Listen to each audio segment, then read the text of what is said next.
ಗೋವನ್ನ ರಾಷ್ಟ್ರೀಯ ಪ್ರಾಣಿಯಾಗಿ ಘೋಷಿಸಿ ಎಂದು ಮೌಲಾನಗಳೇ ಕರೆ ಕೊಟ್ಟಿರುವುದು ಮತ್ತು ಮುಸ್ಲಿಮರು ಏಕಧ್ವನಿಯಲ್ಲಿ ಆಗ್ರಹಿಸುತ್ತಿರುವುದು ಬಿಜೆಪಿಯನ್ನು ಅಡಕತ್ತೇರಿಯಲ್ಲಿ ಸಿಲುಕಿಸಿದೆ. ಇದಕ್ಕೆ ಉದಾಹರಣೆ ಉತ್ತರ ಪ್ರದೇಶದ ಮುಖ್ಯಮಂತ್ರಿ ಯೋಗಿ ಆದಿತ್ಯನಾಥ್ ಅವರು ಮಾಡಿರುವ ಭಾಷಣ. ಗೋವನ್ನ ರಾಷ್ಟ್ರೀಯ ಪ್ರಾಣಿಯಾಗಿ ಘೋಷಿಸಿ ಎಂದು ಮುಸ್ಲಿಂ ಮೌಲಾನಗಳು ಆಗ್ರಹಿಸುತ್ತಿದ್ದಾರೆ. ಆದರೆ ಗೋವು ಈಗಾಗಲೇ ರಾಷ್ಟ್ರಮಾತೆಯಾಗಿದ್ದು ಅದನ್ನು ರಾಷ್ಟ್ರ ಪ್ರಾಣಿಯಾಗಿ ಅಧಿಕೃತವಾಗಿ ಘೋಷಿಸಬೇಕಿಲ್ಲ ಎಂದು ಹೇಳುವ ಮೂಲಕ ಬಿಜೆಪಿಯ ಒತ್ತಡವನ್ನು ಹೊರಹಾಕಿದ್ದಾರೆ. एक चलन देख रहा हूं,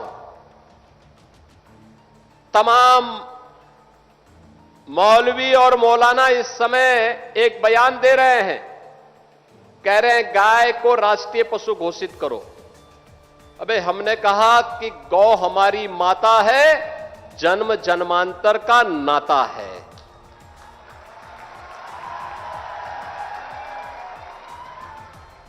क्या मां और पुत्र के बीच में कुछ घोषित करने की आवश्यकता पड़ती है क्या? ಇದಕ್ಕಿಂತ ದಿನದ ಮೊದಲು ಕೇಂದ್ರದ ಸಚಿವ ಅರ್ಜುನ್ ರಾಮ್ ಮೇಘ್ವಾಲ್ ಅವರು ಕೂಡ ಹೇಳಿಕೆ ನೀಡಿದರು. ಗೋವನ್ನ ರಾಷ್ಟ್ರ ಪ್ರಾಣಿಯಾಗಿ ಘೋಷಿಸಲು ಸಾಧ್ಯವಿಲ್ಲ ಮತ್ತು ದೇಶಾದ್ಯಂತ ಗೋಹತ್ಯೆ ನಿಷೇಧ ಕಾಯ್ದೆಯನ್ನು ಜಾರಿಗೊಳಿಸಲು ಸಾಧ್ಯವಿಲ್ಲ ಅಂತ ಹೇಳಿದರು.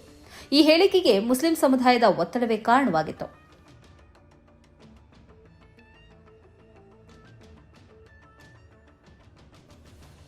ಮೊದಲ ಬಾರಿ ಮುಸ್ಲಿಂ ಸಮುದಾಯ ಬಿಜೆಪಿಯ ರಾಜಕೀಯಕ್ಕೆ ಅತ್ಯಂತ ಪ್ರಬಲ ಪ್ರತಿತಂತ್ರವನ್ನು ಹೆಣೆದಿದೆ ಎಂಬುದು ಕೇಂದ್ರ ಸರ್ಕಾರದ ಹೇಳಿಕೆ ಮತ್ತು ಯೋಗಿ ಆದಿತ್ಯನಾಥ್ ಅವರ ಭಾಷಣ ಸಾಕ್ಷ್ಯವನ್ನು ನೀಡುತ್ತಿದೆ.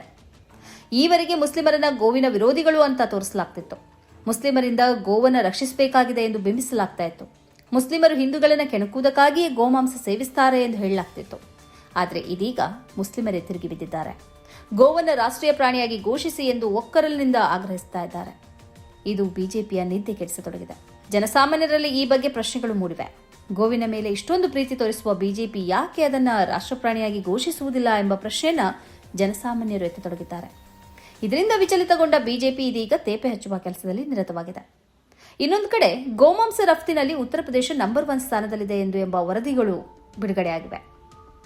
स्वामी अभिमुक्तेश्वरानंद स्वामी जी ಈ ಬಗ್ಗೆ ತಮ್ಮ ಹೇಳಿಕೆಯನ್ನು ನೀಡಿದ್ದಾರೆ. अभी ये जो गौ माता की रक्षा की बात है, ये आज से नहीं है, चली आ रही है. हिंदू तो सदा से ये चाहता रहा. अब ये नेता क्या कह रहा है कि गाय का मांस तो हमारे यहाँ लोग खाते हैं, हम तो उससे परहेज नहीं करते हैं. आरएसएस के मनमोहन वैद्य ने प्रेस कॉन्फ्रेंस में कहा कि मेरे 30,000 स्वयंसेवक गाय का मांस खाते हैं, मैं किसी को नहीं रोकता हूँ. ये मोहन भागवत ये एक बैठक में गाय का मांस समरसता के लिए खाने में कोई हर्जा नहीं है. इनके एक मंत्री किरण रिजिजू ने सार्वजनिक रूप से कहा कि मैं गाय का मांस खाता हूँ, किसी को कुछ करना हो तो बोलिए. इस तरह से 1000 उदाहरण हो चुके हैं. अभी असम के मुख्यमंत्री ने कहा, जब उससे पत्रकार ने पूछा तुम्हें गौ माता के मांस खाने वालों का वोट चाहिए, बोला क्यों नहीं चाहिए. अभी बंगाल का मुख्यमंत्री कह रहा है कि 14 साल तक माजी माजी, उसके बाद भाजी भाजी. ये बताइए, ये कोई हिंदुत्व है?